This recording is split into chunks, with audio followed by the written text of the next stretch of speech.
Muy bien.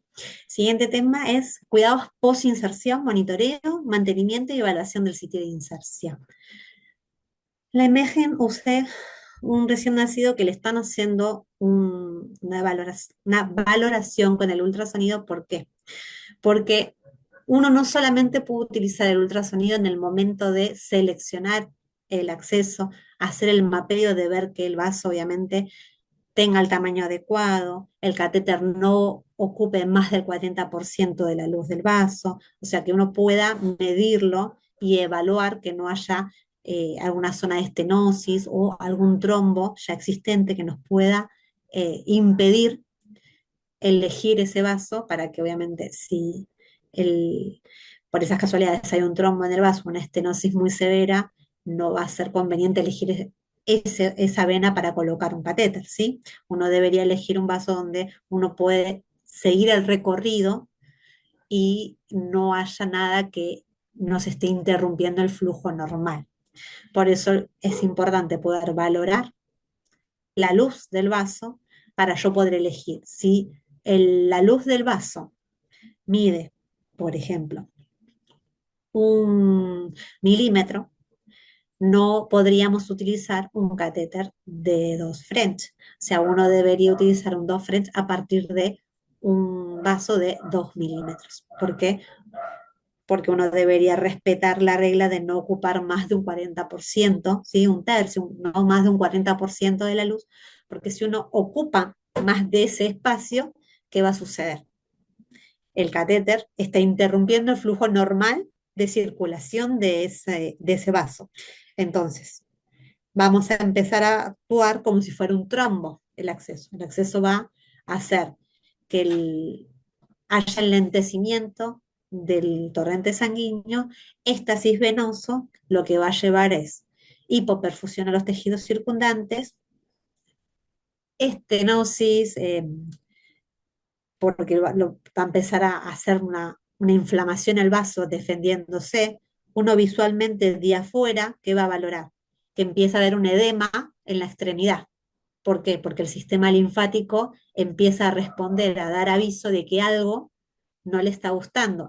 Hay algo que el cuerpo le está pasando que no es confortable, o sea, no es lo anormal y habitual.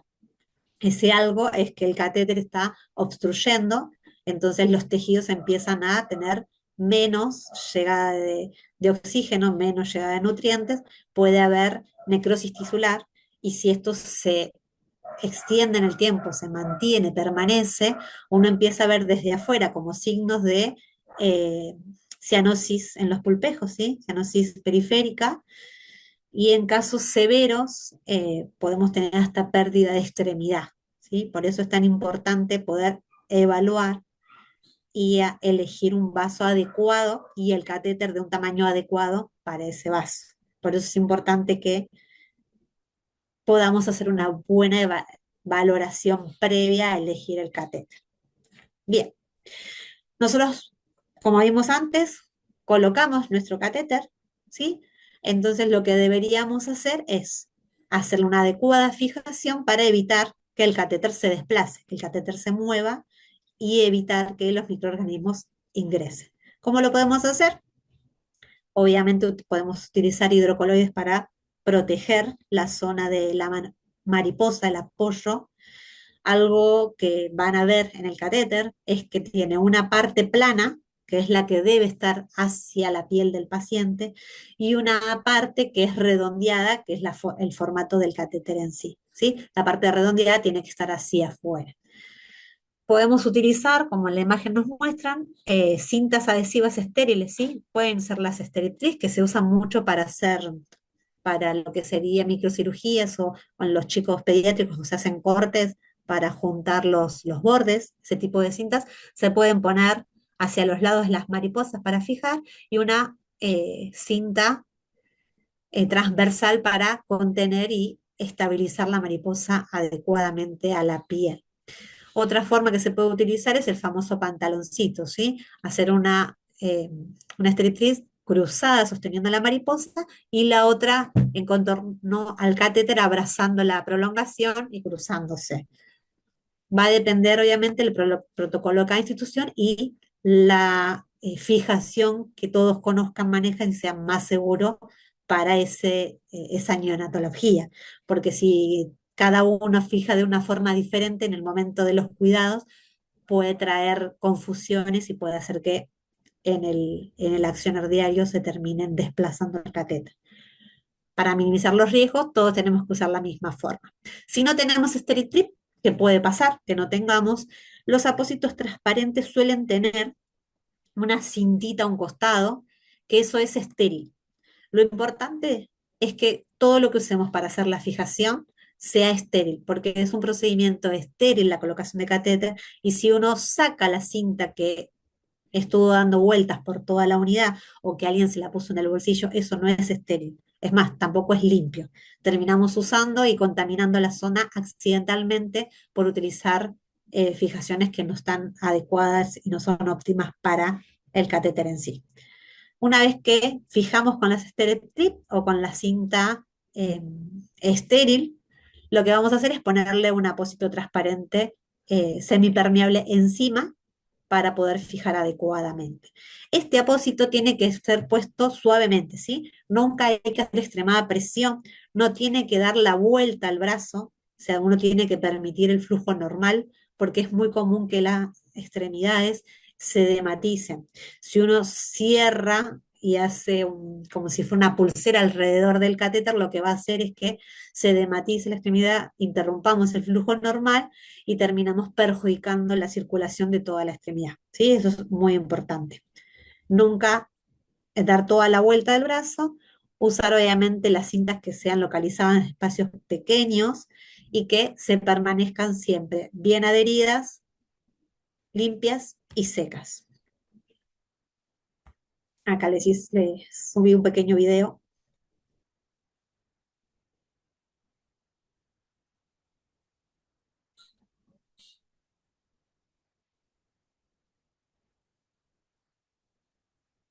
Ven que el apósito transparente se apoya y se saca el aire que puede llegar a quedar. Nunca estiramos el apósito y lo pegamos. ¿Por qué? Porque si uno estira el apósito y lo adhiere, lo que va a hacer es quedar traccionando el mismo apósito en la piel del paciente y va a favorecer a las MARSIS, a las lesiones por adhesivos. Hay que evitar más con nuestros pacientes que su estrato córneo no está totalmente maduro y es mucho más frágil, para evitar las lesiones, ¿sí? Luego de la inserción, corroboramos el retorno, infundimos y vemos que la infusión vaya al torrente sanguíneo, no se haga obviamente en el sitio un, un edema, un pequeño globo a simple vista. Y una vez que aseguramos eso, fijamos bien el catéter, iniciamos la infusión que tengamos indicado o requerida y vamos a registrar. ¿Qué registramos? Todo, ¿sí? Deberíamos registrar sobre el catéter, poner el día de colocación y el turno que lo realizó. Y en la evolución del paciente tenemos que registrar extremidad que se eligió, centímetros que tenía el catéter, ¿sí? Si es posible poner también la etiqueta que traen los catéteres, viene con una etiqueta en la parte de atrás que figura el lote y el vencimiento del catéter. Esto siempre es a futuro, por cualquier situación que suceda, ustedes ya tienen el registro y se puede evaluar qué tipo de catéter se había utilizado. Algo importante, a la hora de fijar, ven que en la imagen se puede ver que el catéter no está hasta el cono. O sea, dejamos siempre un poquitito afuera. Esto es porque en el uso, si uno lo deja hasta el tope, puede hacer que la misma, o sea, edematización del paciente o el crecimiento de una semana a la otra del paciente haga que esto se introduzca y termine lesionando y agrande el orificio de entrada, ¿sí? Hay que tratar de evitar que eso suceda. La recomendación siempre es usar apósitos adhesivos, ¿sí? Nunca fijaciones. Van a ver que el catéter tiene como una mariposa con orificios, pero eso es universal. Se pueden usar este tipo de apósitos como tiene la imagen, que es un grip lock, ¿sí? Que son unos apósitos adhesivos que vienen con un abrojo. Entonces uno lo puede adherir a la piel como si fuera una curita las que compramos para ponerlos en el dedo cuando nos lesionamos, abrimos el abrojo, adherimos el catéter y volvemos a cerrar. Esto viene en una presentación estéril que también pueden utilizarlo perfectamente en nuestros pacientes. Y sobre ese apósito, el apósito transparente. Bien, ¿qué tipo de complicaciones nos puede llevar una vez que está el catéter? ¿Sí? Bueno, dolor, daño vascular, tisular o nervioso. Esto puede pasar en el momento de la colocación principalmente, ¿sí? Si uno lo hace a ciegas o no podemos evaluar la imagen que nos da el ultrasonido, podemos accidentalmente en el momento de atravesar piel y llegar al vaso, a la vena elegida, lesionar, tocar algún nervio o eh, tocar accidentalmente y lesionar una arteria. ¿Sí? Estos son complicaciones que todos los accesos traen si uno no hace una valoración con el ultrasonido previo y se va guiando al momento de colocarlo. Hay riesgo de extravasación, ¿sí? Va a ser más difícil de detectar porque, como ya hablamos, la punta va a quedar en vena axilar o entrando subclavia. Entonces, no es tan fácil tal vez detectar una extravasación a esa altura. Lo importante que tenemos que ver siempre es cuando uno hace la valoración del paciente, toma la guardia y ve al paciente, siempre seguir el recorrido del catéter donde está, ver la extremidad todo lo largo, ver, comparar la temperatura de ambas extremidades, ¿sí? Del brazo que tiene el catéter y el brazo que no lo tiene, y ver si no hay diferencias en el torso, ¿sí? Si cuando uno ve la caja torácica no hay diferencias de un lado, de un hemitórax más que del otro, ¿sí? Esos son para poder evaluar o ver que no haya una extravasación. Bueno, podemos tener flebitis, infiltrado, edema, oclusión del catéter. Estos son diferentes complicaciones que pueden tener todos los accesos, ¿sí? Hay también riesgos de infección relacionado con el catéter y la manipulación hacia él. No nos olvidemos que nosotros estamos rompiendo la primera barrera de defensa que tiene el organismo, que es la piel, para poder acceder al sistema circulatorio. Pueden hacer vasoespasmo, como hablamos antes, en el momento de la colocación. Puede hacer un hematoma si al momento de colocar se rompió el vaso, hicimos una ruptura del capilar o del mismo vaso que estamos utilizando, puede haber extravasación de sangre y hacer un pequeño hematoma, embolia gaseosa, trombo. La embolia gaseosa, acuérdense que la podemos prevenir purgando el catéter y el introductor antes de colocar el catéter, y cada vez que vayamos a administrar una sustancia, corroborar que no ingresen eh, aire al torrente sanguíneo, ¿sí? Ver que la manipulación sea lo más cuidadosa posible, ¿sí? Puede haber salida accidental del catéter o mismo rotura. La rotura generalmente se ve cuando no hacemos una fijación adecuada, el paciente se mueve mucho y lo engancha. Lo engancha a alguna parte de la incubadora, cuando sacamos al paciente a hacer contacto piel a piel con la mamá, eh, no nos damos cuenta y accidentalmente lo enganchamos a, no sé, un botón de la camisa de la mamá o la mamá quiso acomodarse y quedó tirando en una de los apoyabrazos de la silla. O sea, esas cosas suelen pasar, lo que uno que tiene que prestar atención al momento de sacar al recién nacido para que haga contacto piel a piel o hacer algún cuidado dentro de la incubadora, que los movimientos siempre evaluar que no esté enganchado las guías de suero en ningún lado de la incubadora y no traccione, ¿sí? Lo mismo al momento de retirar el catéter, si yo estoy retirando el catéter y siento que me hace resistencia, no tengo que hacer fuerza, ¿sí? Yo quiero retirar el catéter, me hace resistencia, tengo que esperar. Evaluar la extremidad, evaluar también cuánto tiempo hace que tiene el catéter colocado, cuanto más tiempo permanece el catéter, más riesgo de que la vaina fibroelástica se haga alrededor del catéter y eso va a hacer que se pueda adherir a las paredes del vaso, entonces cuando uno quiere traerlo, se queda trabadito.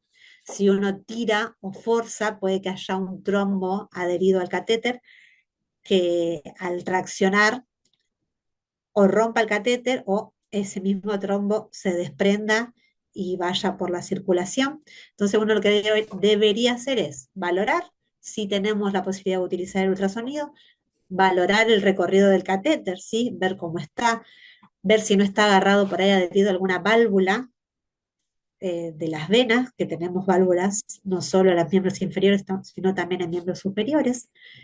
Y luego podemos ofrecerle un poco de temperatura, ¿sí? Un poquito de calor, teniendo cuidado de no quemar al paciente, para que haga una vasodilatación y ahí recién volveríamos a intentar retirar el catéter. Es la forma adecuada de no forzar la salida y tener un accidente. Si el catéter se rompe, hay que dar aviso y tiene que ir a hemodinamia al paciente para que puedan retirar el pedacito de catéter que quedó adentro. Si vemos que ni con calor lo podemos sacar, hay que obviamente avisar al referente, avisar al supervisor y se va a avisar a los médicos y se evaluará en conjunto cómo hacer la salida, o sea, el retiro del catéter. Bien, cuidados principales. Cada vez que vamos a acercarnos al catéter, vamos a hacer un buen lavado de manos, ¿sí?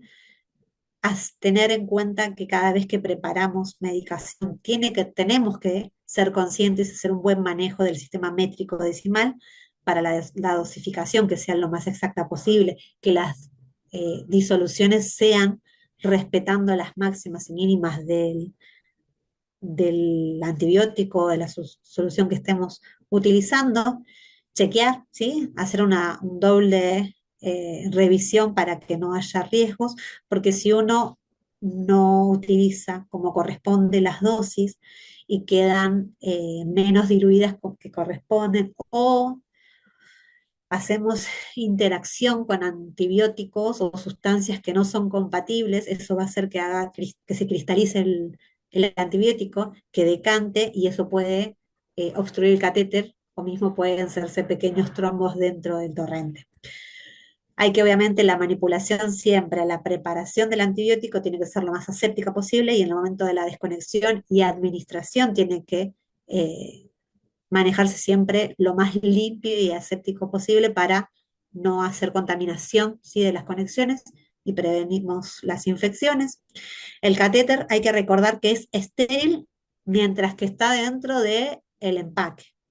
Y una vez que lo abrimos ya lo estamos exponiendo. Todo el proceso de colocación tiene que ser estéril. Una vez que el catéter está dentro del paciente, ya no es más estéril el catéter en sí. ¿Por qué? Porque se coloniza con la flora normal del paciente y la flora de el abicatáculo, la incubadora que se encuentra el paciente en ese momento. Entonces, si bien nosotros a veces por protocolo podemos usar guantes estériles, si la manipulación a las conexiones no es con cuidado, por más de que tengamos guantes estériles, nosotros estamos contaminando, porque el catéter afuera ya está colonizado, ¿sí? Entonces hay que prevenir que esa colonización migre y vaya adentro del catéter. Siempre, obviamente, fundamentos de farmacología. No, a veces no es fácil recordar todas las recomendaciones o todas las soluciones que son compatibles o no, pero es importante tener un vademecum en la sala para poder sacarnos dudas cuando vamos a usar una solución que no estamos habituados a utilizar, ¿sí? Mantener la zona de inserción limpia y seca y obviamente que la fijación esté íntegra, esté bien, ¿sí? Ahí tienen otra forma, otro método de fijar en un paciente neonato con su midle. Hay que tratar de evitar los movimientos de vaivén del catéter, ¿sí? O desplazamientos. Esto lo vamos a evitar haciendo una buena fijación de la mariposa. Si podemos estabilizar bien la mariposa, va a hacer que no juegue, no entre y salga el catéter o pueda bailar tocando la íntima de la vena y haga a veces le llamamos el cordón, ¿sí? Uno palpa y siente como el cordoncito, como si estuviera tocando el catéter por fuera y puede seguir recorrido a la vena. Eso es flebitis mecánica. Eso es muchas veces porque no está bien adherido el catéter y entonces se mueve y hace que el vaso se inflame. Obviamente hay que tapar el punto de inserción con un apósito transparente semipermeable, como habíamos dicho antes, pero también ver que este apósito esté limpio, que no tenga restos sanguinolentos, que no, que no esté mojado, por ahí no nos dimos cuenta y está perdiendo el catéter, entonces hay que evaluar, o el paciente vomitó y se manchó la fijación, hay que estar atento a esto. ¿Cuándo hacemos las curaciones? La primera curación, la recomendación es hacerla, si le tuvimos que dejar una gasita en el sitio porque sangraba mucho, uno la va a hacer después de las 24 horas primeras y no más de 72 horas, ¿sí? Porque no podemos dejar esas manchas de sangre en el sitio de inserción. ¿Por qué después de las 24 horas primeras? Porque, como bien estábamos hablando, hay que cuidar la piel del paciente. Y los apósitos transparentes, todos los que son cintas que tienen pegamento, que adhieren, no pierden la fuerza de adherencia antes de las 24 horas. Recién a las 24 horas empiezan a perder la fuerza de adherencia, entonces uno puede, con una buena técnica siempre perpendicular al brazo, ir estirando el apósito para que vaya entrando el aire y poderlo sacar sin lesionar la piel. Pero si la sacamos antes de las 24 horas, la tracción que vamos a generar va a ser muy fuerte por el pegamento y vamos a favorecer que se lesione. Y si se lesiona la zona circundante a la entrada del catéter, también favorecemos a que los microorganismos ingresen y lo vamos a predisponer al paciente que haga una infección en el catéter, ¿sí? Bien, acá tenemos dos imágenes que les puse como para que puedan ver una comparativa. A la izquierda tenemos un catéter ya colocado, pero con un simulador. Van a ver que la imagen es mucho más clara que la imagen que podemos tener a la derecha, que es un catéter dentro de un vaso de un paciente, ¿sí? ¿Qué vamos a valorar? Si, por ejemplo, no tenemos retorno, vamos, probamos el retorno, no tenemos retorno, lo que podemos valorar es ver que el catéter todavía esté dentro de la luz del vaso. O evaluar, como decíamos antes, quiero retirar el catéter, pero me hace resistencia, evaluar si a lo largo del catéter no hay algún trombo o no haya una estenosis del vaso que me esté agarrando el catéter. Entonces uno puede seguir el recorrido y ver a lo largo del catéter cómo está dentro del vaso. Mantención. ¿Cómo vamos a mantener el catéter?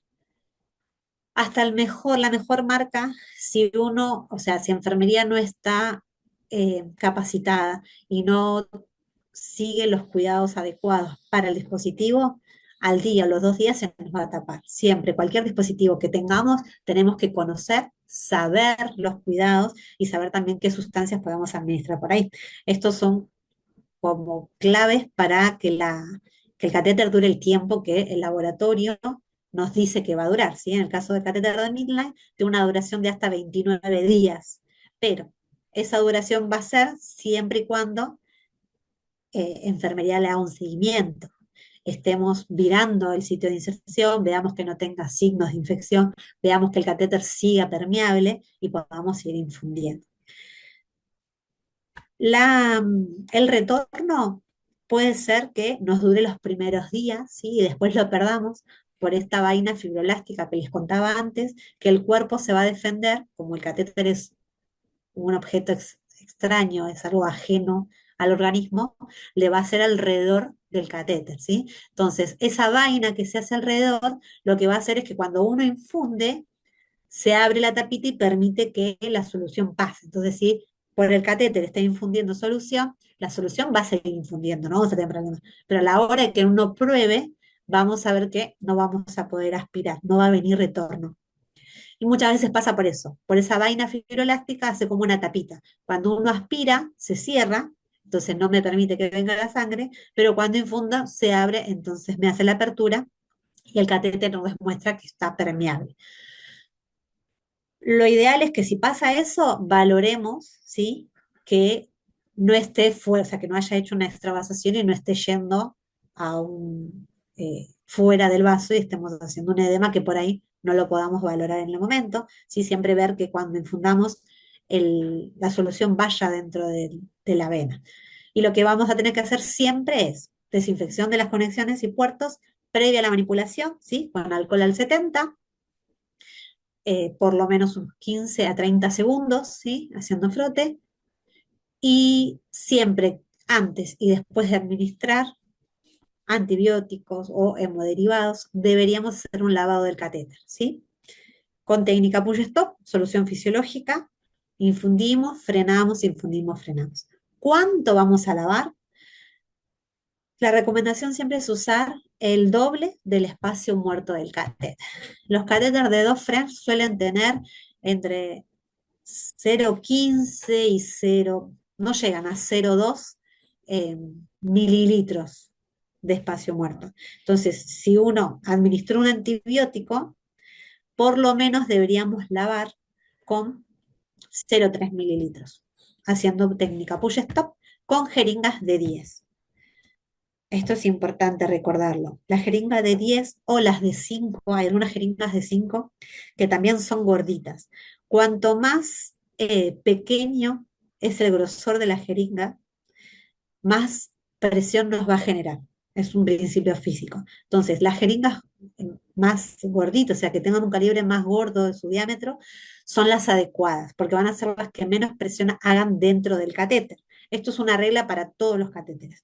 Pero hay que tener en cuenta que nuestros pacientes, al manipular o hacer administración de bolos, tienen que ser muy delicadas y suave el manejo de presiones para evitar aumento intracraneal y que le favorezcamos a ruptura de capilares y a una hemorragia eh, intraventricular, ¿sí? Sabemos que nuestros pacientes, por su inmadurez, son más lábiles a poder tener ruptura, entonces hay que hacer la manipulación siempre lo más suave posible. ¿Dudas, preguntas? Vi que acá tengo algunos en el chat.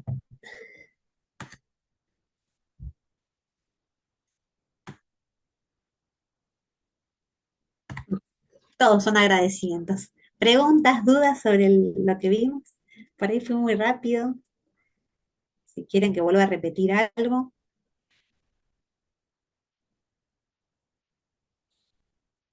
Sí, decime.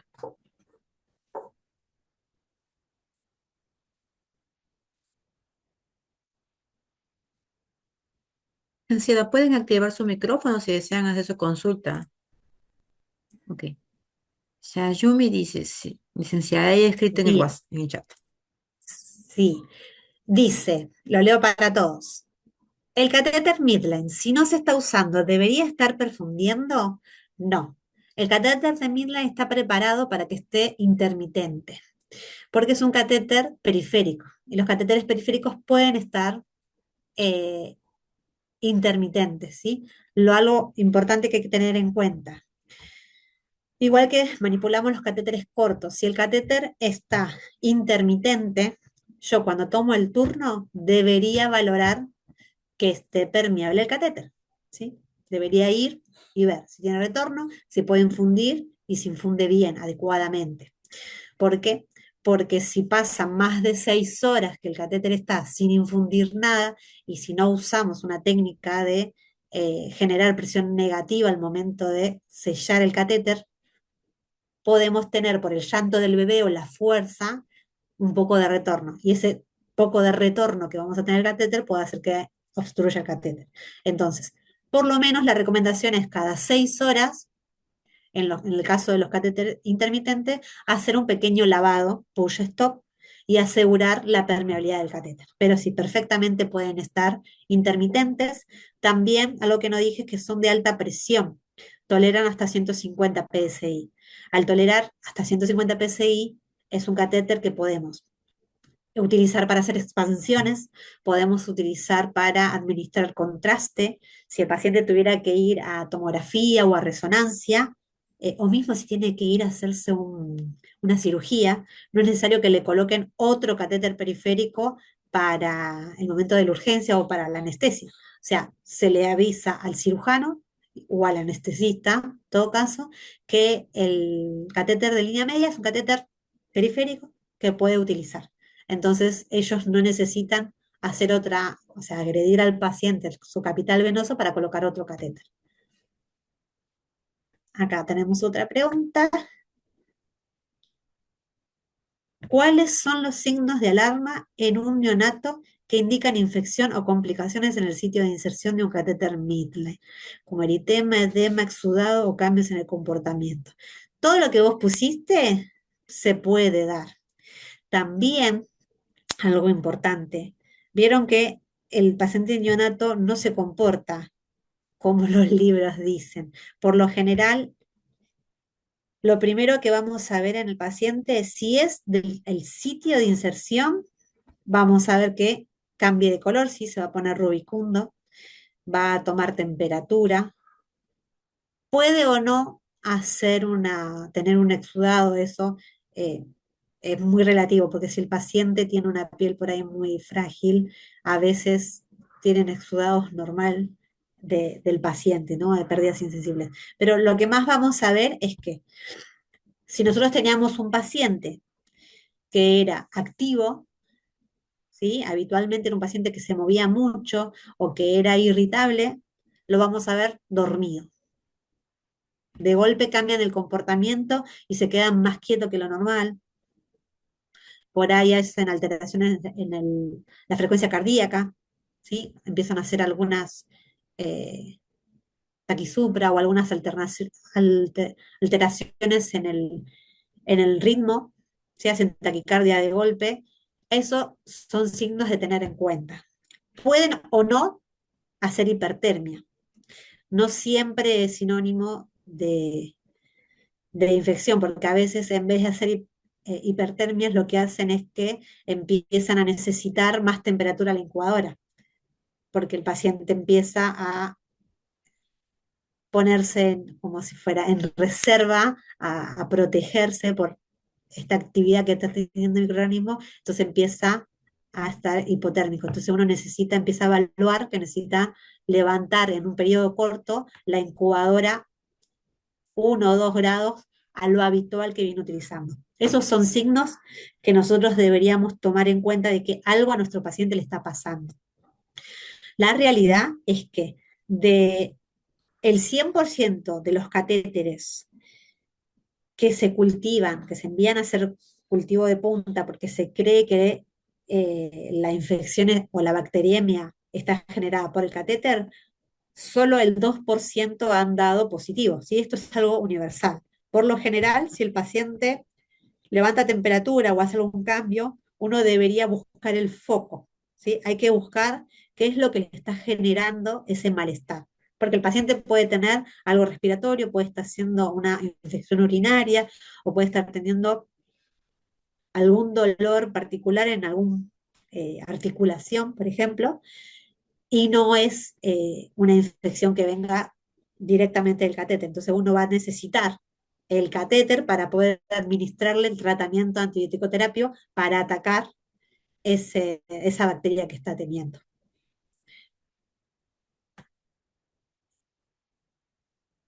¿Contraste se puede perfundir por ahí? Sí, el contraste está probado que se puede administrar. Vieron que el contraste es un poco más espeso, pero como son catéteres que toleran presiones más elevadas, se puede administrar.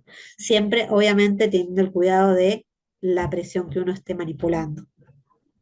Sí, sí, sí, sí, porque toleran hasta 150 psi. Algo de tu pregunta anterior. Nosotros el catéter PIC sí o sí tenemos que mantener una solución en el lumen o en los lúmenes que tenga el catéter porque el trayecto es muy largo. Entonces, era un catéter de 2 French, pero que haya 20 centímetros de catéter o haya 30 centímetros de catéter, lo que va a hacer es que no vamos a llegar a hacer el lado completo. Por eso sí o sí siempre tiene que haber una solución infundiendo. Pero el catéter de midline es más corto, entonces haciendo un lavado y haciendo un sellado, haciendo presión negativa dentro del catéter, lo que vamos a evitar es que tengamos el retorno y se termine tapando. Esto, esto es un caso de catéter midline, ¿verdad? Perdón, me perdí en el hilo de preguntas. La pregunta es la utilización de contraste con el catéter midline, licenciada Nadalit. Ah, sí, sí, con el catéter midline podemos administrar contraste. Sí, lo mismo que podemos administrar hemoderivados y podemos administrar volúmenes, que los catéteres de PIC no nos permiten poder administrar volumen porque las presiones son un poco más restrictivas. En mi experiencia, ¿qué errores comunes se cometen en el manejo de catéter midline en neonatos y cómo podemos evitarlos en nuestra práctica diaria? Principalmente la prolongación del catéter, si uno lo ve desde afuera, es muy similar a un catéter de PIC.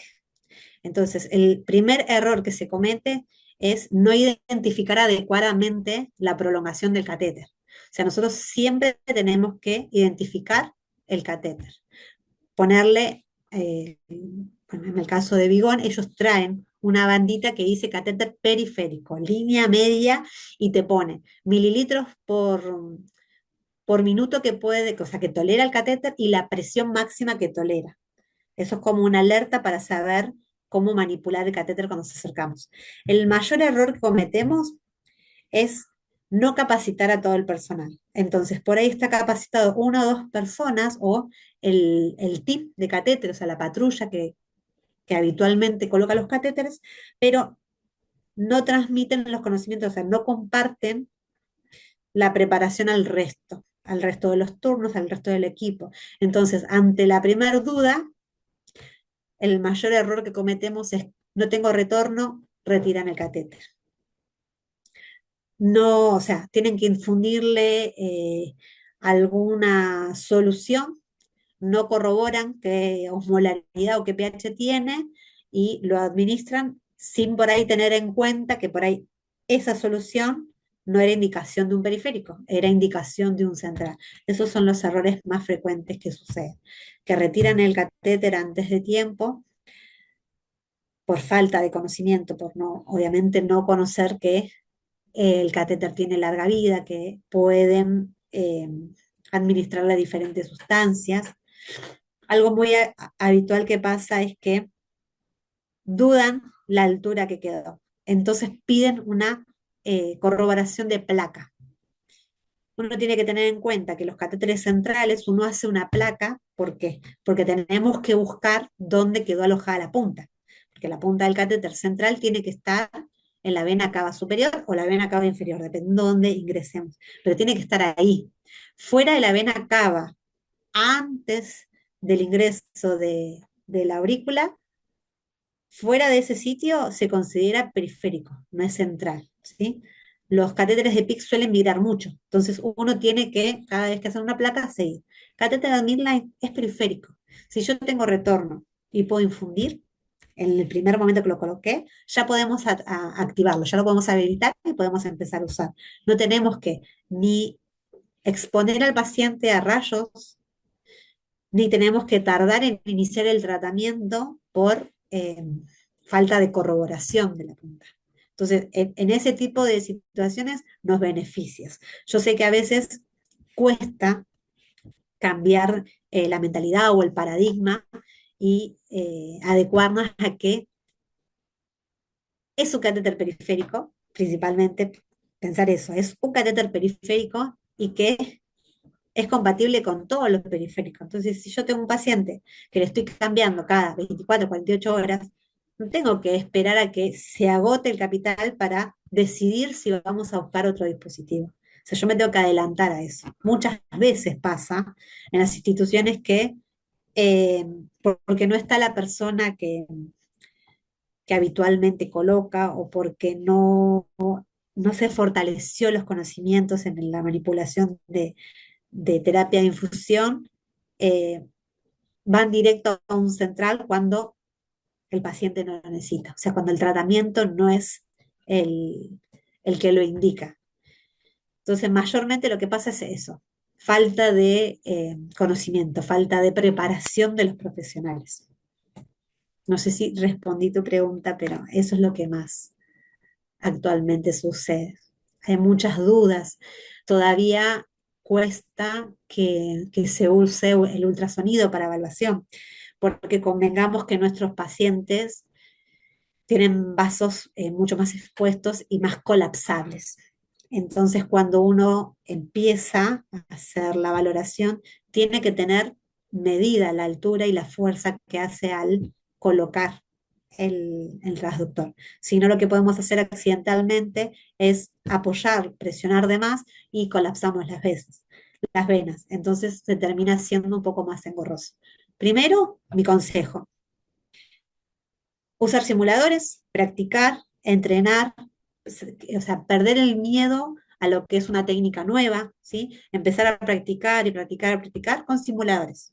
Una vez que ya practicamos, nos sacamos todas las dudas o vimos videos, eh, nos pegamos a la persona que ya tiene un poco más de experiencia y que ya ha colocado. Entonces, lo asistimos, lo acompañamos, los vemos. Y una vez que ya vamos tomando más confianza y lo vamos pudiendo asistir y viendo por ahí las complicaciones que pueden llegar a ver, y yo ya estoy seguro que las puedo resolver, ahí recién podemos ser operador. Lo mismo que cuando empezamos con los catéteres de PIC. Uno primero lo estudió, lo vio, que dos colegas lo hacían, lo colocaban, cómo eran las inconveniencias o alteraciones que podíamos ver en el monitor o cómo se podía comportar el paciente. Y después de varias colocaciones que vimos y que después que practicamos con un simulador, es lo ideal no practicar con el paciente, sino con un simulador antes, recién ahí asistimos.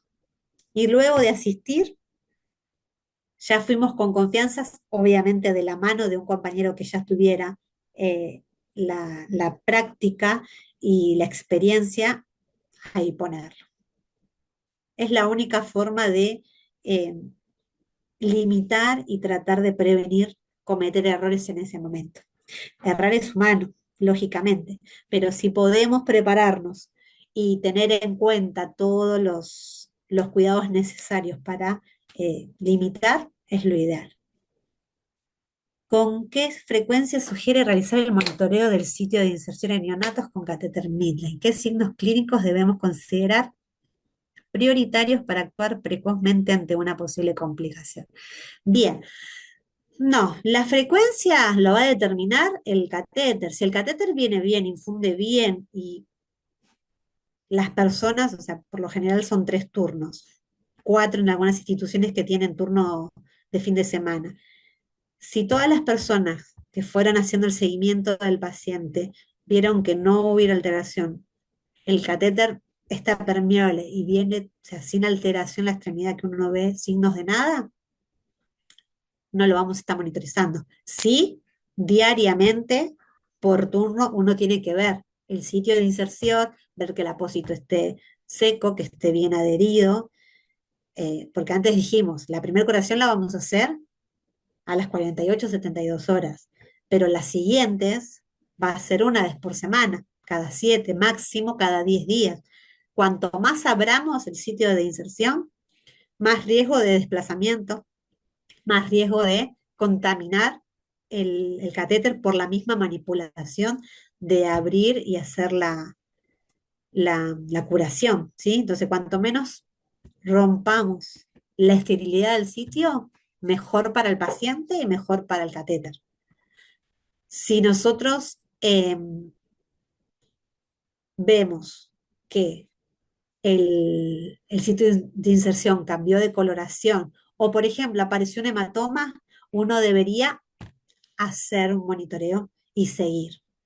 Y ahí asegurarse si es que ese hematoma es porque se generó una ruptura del vaso y hizo el hematoma, o si tal vez el hematoma ya estaba previo a que uno utilice, uno cuando va a colocar el catéter tiene que buscar un sitio que no haya tenido flebitis anteriormente, no esté lesionada la piel, o sea, tratar de buscar una extremidad que esté óptima. Y si en todo caso no nos queda, porque a veces no hay mucha opción con nuestro paciente, porque una extremidad no se puede utilizar y solamente nos queda, por ejemplo, el miembro superior derecho para poder utilizar, o miembro inferior. Bueno, y tiene un hematoma, uno debería registrar. Y si es posible, contornear alrededor del hematoma para valorar si no crece. Si el hematoma crece, significa que hay una hemorragia activa. Entonces uno debería valorar dónde está y por qué se está generando.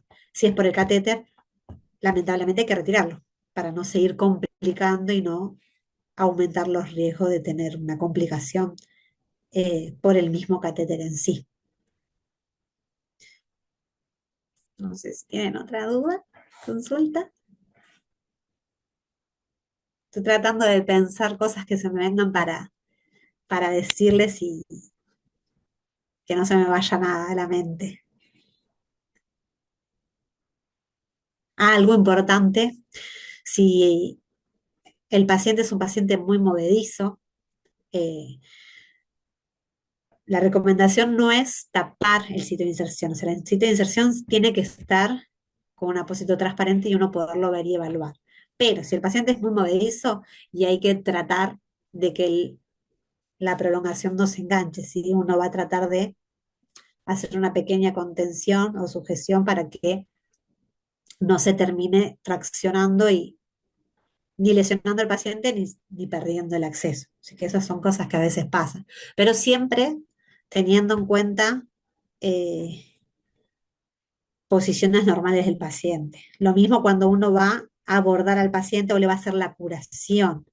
Si yo hago una contención del paciente, tiene que ser lo más fisiológico y anatómico posible. Yo no puedo eh, envolver al paciente sin respetar su línea media, sin respetar posiciones normales. Si yo, por ejemplo, ¿no? Yo no tengo accesos porque hice una valoración y lo único que me queda es ir a un axilar, que no se las recomiendo a gente que recién comienza, las recomiendo solo a personas ya expertas en colocación, porque el mayor riesgo de eh, cuando colocamos un acceso en vena axilar directo, punción directa axilar, el mayor riesgo es que podemos hacer un neumotórax, ¿sí? Perforamos el pulmón y hacemos un neumotórax. O sea, le estamos sumando una complicación más al paciente. Entonces, solamente lo recomiendo para gente que ya tiene competencias y ha adquirida mucha experiencia. Pero bueno, si uno va a utilizar vena axilar, hay que posicionar al paciente de una forma que sea cómoda para el paciente, cómoda para que nosotros visualicemos. Podemos usar rollitos, o sea, realces debajo del brazo para poder expandir y que, obviamente, poder visualizar la vena, pero siempre haciendo tracciones suaves. Si yo tracciono demasiado la extremidad del paciente, si yo hago demasiado abducción del brazo, lo que voy a hacer es lesionar la articulación. Entonces le voy a generar incomodidad al paciente, le voy a proporcionar dolor y a la larga, por más de que el paciente no nos pueda avisar en ese momento, eh, hasta le puedo hacer una lesión que le quede permanente al paciente. Han habido casos, lamentablemente, de fractura de extremidades de pacientes por una mala manipulación en el momento de hacer un procedimiento, de colocar un catéter. Esas cosas hay que evitarlas. Siempre hay que tener conciencia del momento de hacer el procedimiento, ser lo más cuidadoso para evitar los riesgos a futuro. Se utiliza guiado por ecografía para la inserción de Midland en neonatos en su institución y qué beneficios ha observado en cuanto al éxito del procedimiento y reducción de complicaciones. Bien, en mi institución están paso a paso incorporándolo. Está costando por esto que yo les contaba, que cuando uno no tiene todavía la precisión de hasta dónde colocar. Mayormente hay muchos pacientes que son muy colapsables sus venas, entonces uno debe hacer como si fuera un colchoncito, hacemos gel abundante y es como muy superficial, no llegamos a apoyarnos en la extremidad porque si no se colapsa el vaso. Entonces, estamos como en el proceso ese de capacitarnos todos, o sea, cuanto más seamos las que podamos visualizar las venas, mejor, porque hasta hace un año atrás todos los accesos se colocaban a ciegas, ¿sí? Uno buscaba en el antebrazo justo previo al pliegue y nos guiamos de ahí para seguir el recorrido de la vena. Pero ya hemos visto que los beneficios son grandes y que eh, nos ha pasado. Pacientes que uno los veía de buen tamaño, con buen peso, mayormente los gorditos o los cardios, uno considera que porque pesen 3 kilos sus venas acompañan y la realidad es que no. En la práctica vos te das cuenta que tal vez el paciente tiene 3 kilos, pero un catéter de 2 French no le ingresa. Cuando uno quiere progresar y colocarlo, el catéter no avanza. Y no avanza porque tal vez sus vasos son muy pequeñitos. Entonces, con el ultrasonido lo que podemos hacer es eso, poder valorar, elegir el mejor vaso y ver eso, adelantarnos a no hacer punciones de más y tener fracasos. Uno lo puede valorar y ver que por más de que el paciente tenga 3 kilos, por ahí lo único que le podemos poner es un pic de un French, porque otro tipo, o sea, un catéter más grande, no hay posibilidad de colocarle. O sí con ese paciente hay que utilizar un corto de 26 gauge, porque no tenemos otra posibilidad por sus vasos. Pero eso nos los dio la experiencia de utilizar el ultrasonido. Antes de eso era intentar colocarlo e intentar una segunda vez, que más de 2 veces no está recomendado que un operador punce a un paciente, eh, y tener que llamar a otra persona que lo haga o darle el tiempo adecuado al paciente para que se recupere y valorar si había otra posibilidad de colocar un catéter. Ah, eso llevó a que muchos pacientes por ahí se atrasaran el tratamiento por no tener la posibilidad de evaluar y ver qué catéter era el más adecuado por el tamaño de sus venas. Pero bueno, eso es un beneficio y una reducción de complicaciones que nos llevó. Ver también de si un catéter no funcionaba o sonaba o algo sucedía porque la bomba nos daba un aviso, poder hacer el seguimiento, el mapeo y ver dónde está. Algo que nos pasó con los PIC. Eh, a veces vieron que uno hace la placa y vos lo ves que está en el tercer espacio intercostal y se da la sensación como que quedó todo perfecto. Pero ¿qué pasaba? Aprovechábamos en el momento que venía a hacer un ecocardio, la cardióloga venía a evaluarlo y le pedíamos que por favor se fijara si podía, o sea, cuando todavía no teníamos nosotros la posibilidad de verlo, si podía valorar dónde estaba la punta del catéter. Aprovechábamos el momento. Y muchas veces nos pasó de que la placa nos decía una cosa, pero el momento de valorar con el ultrasonido, eh, el catéter sí estaba dentro o el catéter estaba puenteando. Cuando hablo de puentear es que el catéter entra y sale a a la cavidad cardíaca y esto es muy peligroso para el paciente. Si el catéter está puenteando, puede hacer un taponamiento cardíaco, puede hacer una colonización y puede traer complicaciones a sus válvulas cardíacas a futuro. O nos ha pasado una vez, hace muchos, una placa que mostraba que el catéter estaba muy adentro. Pedimos que lo valoraran con ultrasonido y se veía algo raro, pero como que no se terminaba de definir y ver que había una colonización. Entonces, como que había quedado un pequeño molde de un catéter anterior central que había tenido el paciente. Pero esas cosas se empezaron a ver, a descubrir, a conocer gracias a incorporar el ultrasonido. Antes uno solo tenía la imagen de la placa y hasta ahí llegábamos, no sabíamos más qué pasaba. No sé si te sirve mi experiencia, pero nos benefició por eso, el tener más seguridad y adelantarnos por ahí a situaciones con pacientes.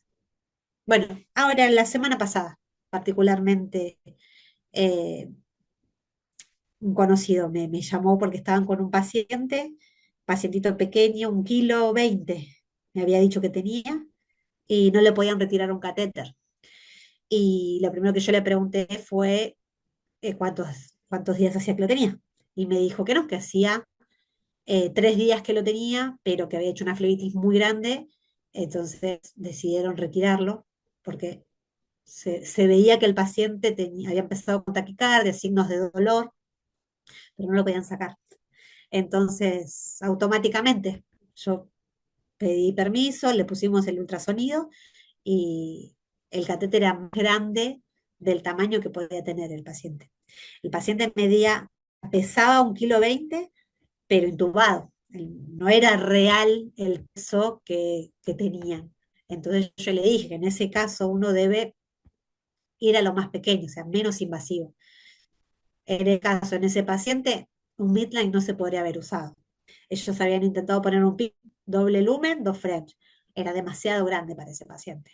Entonces, terminaron teniéndolo que punzar 2 veces, utilizar las dos extremidades, con los riesgos que conlleva cuanto más uno hace punciones o lesiones a la piel del paciente, más riesgos de infección tenemos. Y tuvimos que hacer el paso a paso para primero hacer la desinflamación de la extremidad, recuperar la circulación normal, porque el catéter estaba obstruyendo casi la totalidad de la luz del vaso, y luego pudimos dilatar la vena y retirar el catéter.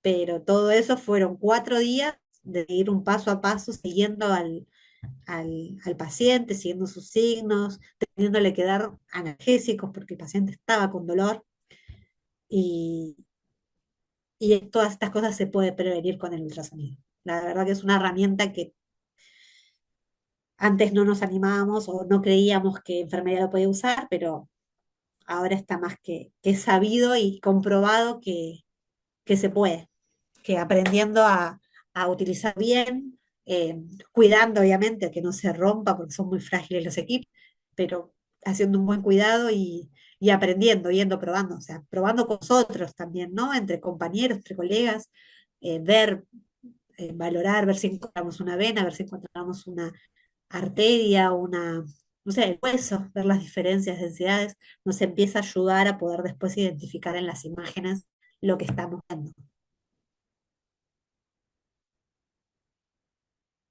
Mi última consulta.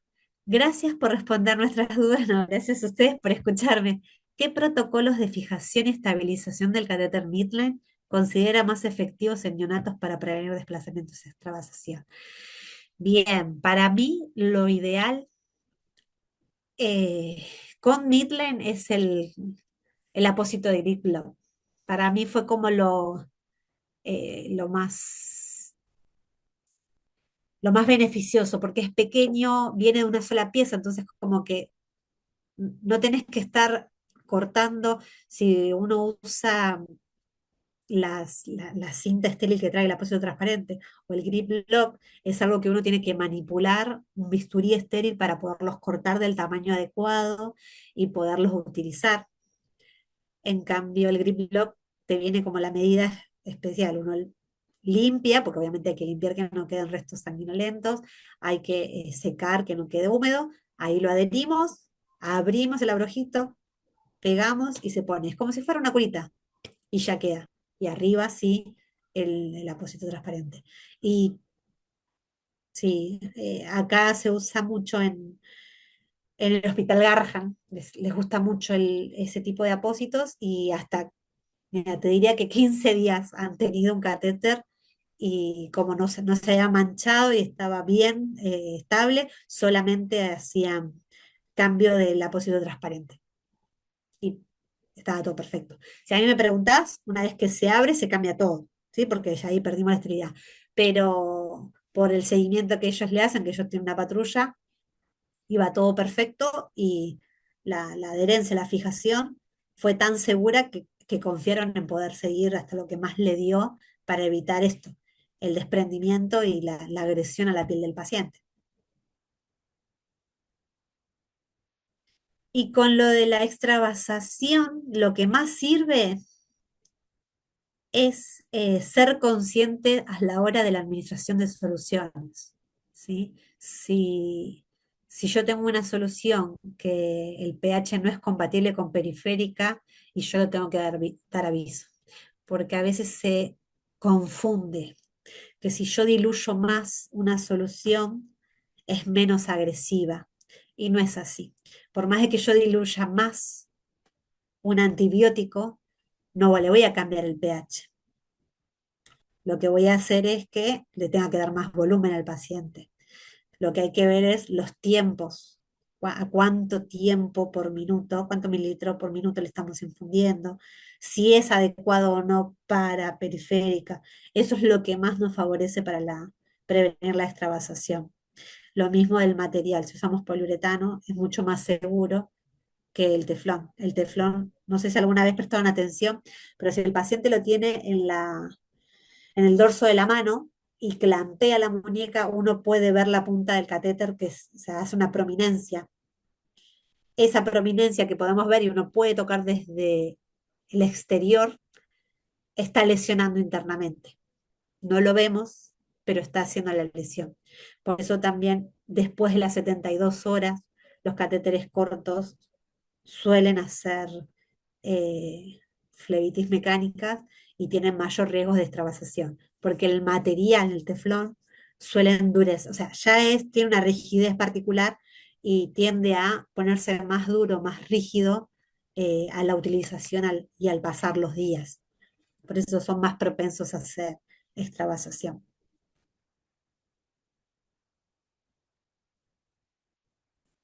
¿Alguna duda? ¿Consulta más? No, gracias a ustedes. Muchas gracias por escucharme y por querer seguir sumando conocimientos y mejorar en el cuidado, que eso para mí es lo más valioso que le podemos dar a nuestros pacientes y su familia.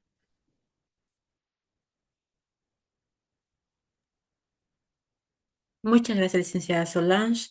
Entonces, si hay más consulta, por favor, ahí dice Sara, nos dice gracias, excelente ponencia. Gracias, Sara, por participar.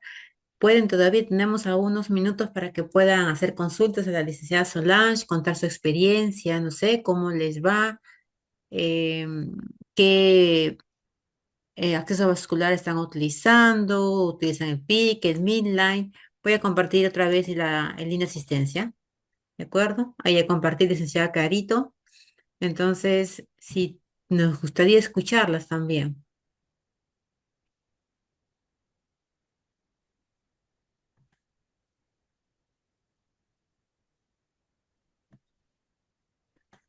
¿Alguna ha tenido experiencia ya con un catéter de Midline?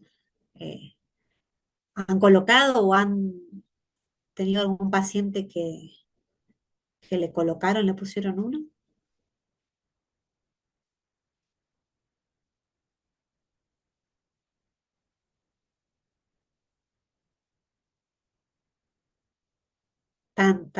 ¿Les da mucha vergüenza?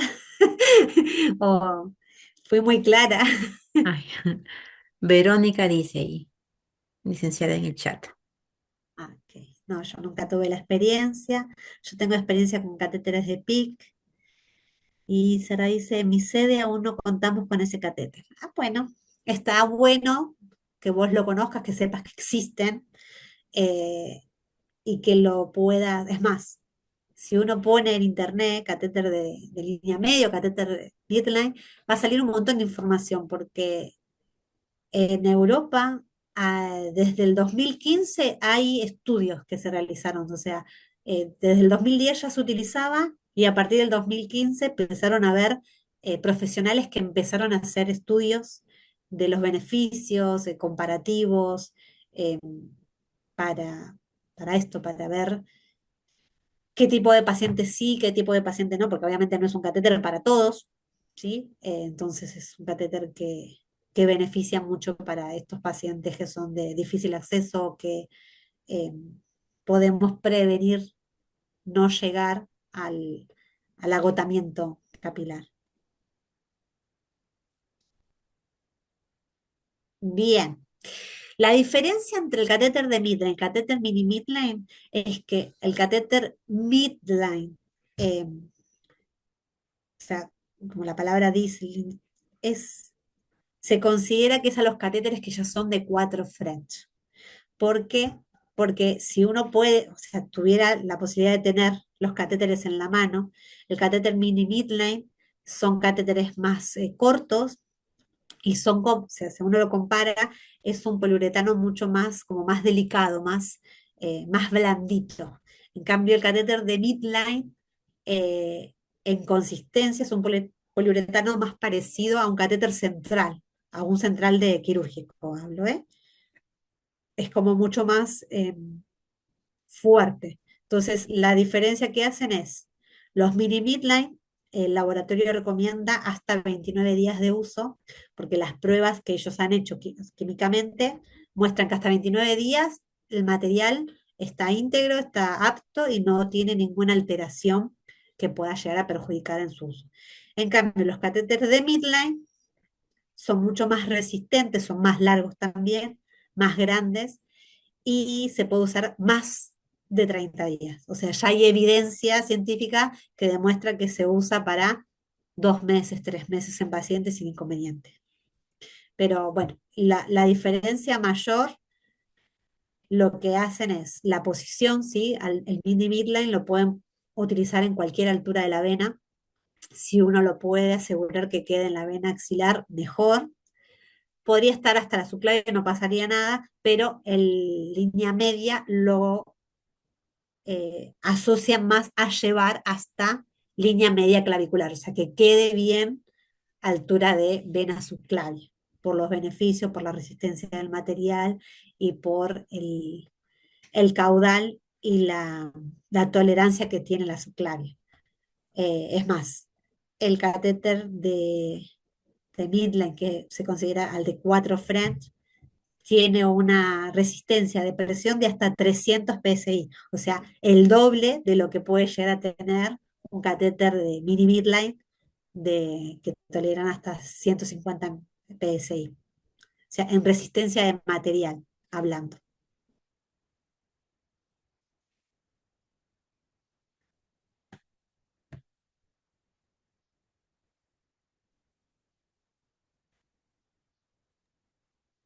Muchas gracias, licenciada Marisol. No sé si ha podido cubrir la consulta que nos ha realizado.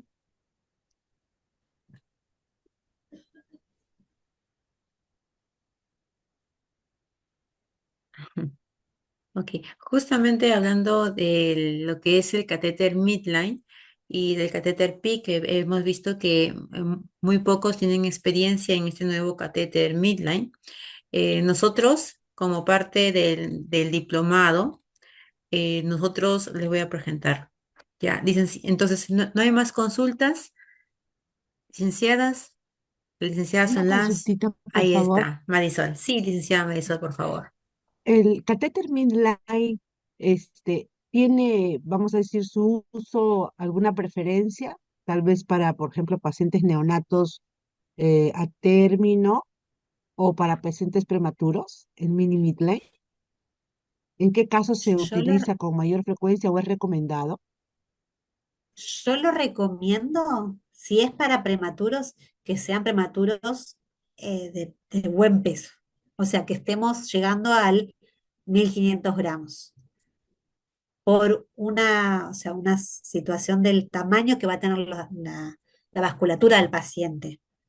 O sea, si uno piensa en lo que es el material es exactamente el mismo, o sea, es poliuretano de alta resistencia como es un Premicatum, un catéter de PIC de un French o de dos French, pero la diferencia va a radicar que el tamaño de la vena del paciente tiene que ser adecuado para que pueda ingresar un dos French.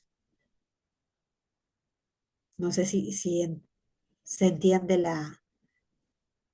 la diferencia, porque uno llevaría más a pacientes prematuros, pero con vasculatura más grande o de mayor peso.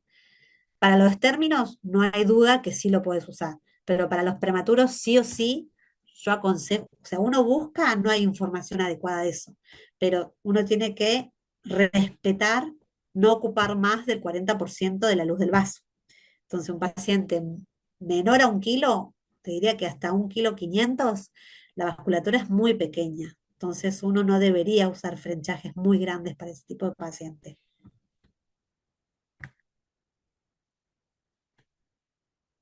Hay dos mensajes más.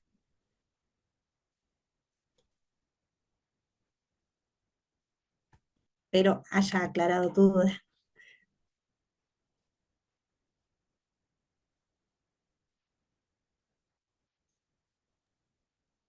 Gracias, licenciada Marisol, por su consulta. Sí, ha puesto ok, gracias. Bueno, entonces hemos cubierto ahora las consultas. Gracias, licenciada Solange, por sus dos temas de presentación del día de hoy. Muchas gracias.